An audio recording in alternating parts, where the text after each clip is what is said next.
স্বপ্নে দেখলেন একটা লাল মোরগ ওনাকে 3টা ঠোকর মেরেছে। মুগীরা ইবনে শুবা রাদিয়াল্লাহু তাআলা আনহুর দাস আবু লুলু আল মাজুসি, এই লোকটা খঞ্জর বানাতে পারত। মুগীরা রাদিয়াল্লাহু তাআলা আনহুর দাস। মুগীরা প্রতিদিন 4 দিরহাম করে চার্জ করত, যেহেতু দাস। সে এসে বিচার দিল, আমিরুল মুমিনিন, মুগীরা আমার থেকে বেশি টাকা চায়, জুলুম করে। ওমর ফারুক বললেন, তাই তুমি কি কাজ জানো? বলে, আমি খঞ্জর বানাতে জানি। বাড়ি কই? পারস্য। আরে তুমি খঞ্জর বানাতে জানলে তো 4 দিরহাম অনেক কম, সে তো আরো বেশি টাকা নেওয়া দরকার ছিল তোমার থেকে। আবু লুলুর এই কথা পছন্দ হয় নাই। সে কয়, ওমর তুমি সবারে দয়া দেখাও আর আমার ক্ষেত্রে কঠিন নিয়ম বানাইলা, দাঁড়াও এই নিয়ম তোমার আমি দেখাবো। এই রাগে সে বাড়িতে যে একটা খঞ্জর বানালো। খঞ্জর চিনেন? কিছুদিন আগে ওমানের সুলতান কাবুস ইন্তেকাল করেছে, জানেন আপনারা? ওনার এই কোমরের মধ্যে খঞ্জর থাকতো, ছবিতে দেখছেন? আরব শাহেক যারা সুলতান আমির, সে বাসায় যে একটা খঞ্জর বানালো, যেই খঞ্জরের 2 মাথা আর ধরার হ্যান্ডেলটা মাঝখানে, এদিকেও ছুরি এদিকেও ছুরি, যাতে এইভাবে মারা যায়। সে ধার দিতে লাগলো আর বললো, ওমর দাঁড়াও তোমার আমি দেখাবো। ওমর ফারুক মসজিদে নববীর ইমাম, ফজরের নামাজের সময় এই আবু লুলু আল মাজুসি চাদর পরে লুকিয়ে লুকিয়ে, সে অগ্নি উপাসক, মুমিন নয়,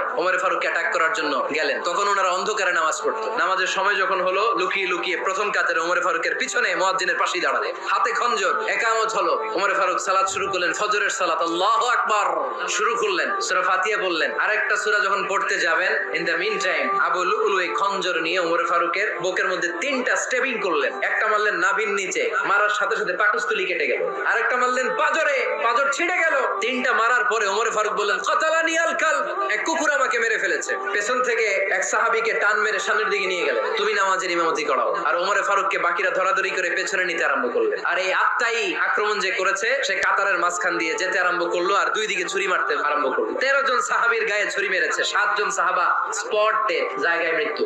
এই ভয়ঙ্কর অবস্থা দেখে এক সাহাবী বুরনুস, এক ধরনের জুব্বা আছে মাথাওয়ালা, অনেকে জ্যাকেট পরছেন না এরকম মাথাওয়ালা, লম্বা জুব্বা আছে আর ওপরে শীতে পড়ে মাথাওয়ালা, এই মাথাওয়ালা জুব্বা বের করে এক সাহাবী জালের মতো তার দিকে উড়ায় মারল। ওই বুরনুসের মধ্যে পেঁচিয়ে আবু লুলু মাটিতে পড়ে গেল আর সুইসাইড করে ফেললো, নিজের বুকে নিজে মেরে আত্মহত্যা।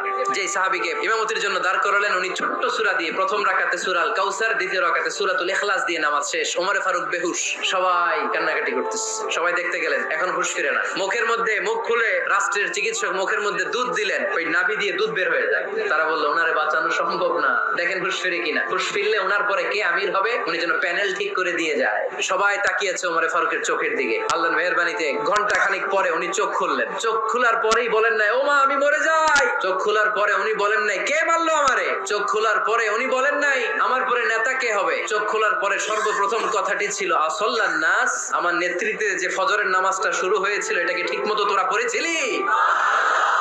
This is Omar, our super hero. নেতা অনেকগুলো লাগে না, এরকম নেতা একটাই যথেষ্ট, যে গোটা বিশ্বকে কাঁপায় দিতে পারে। চিল্লায় বলো ঠিক কিনা?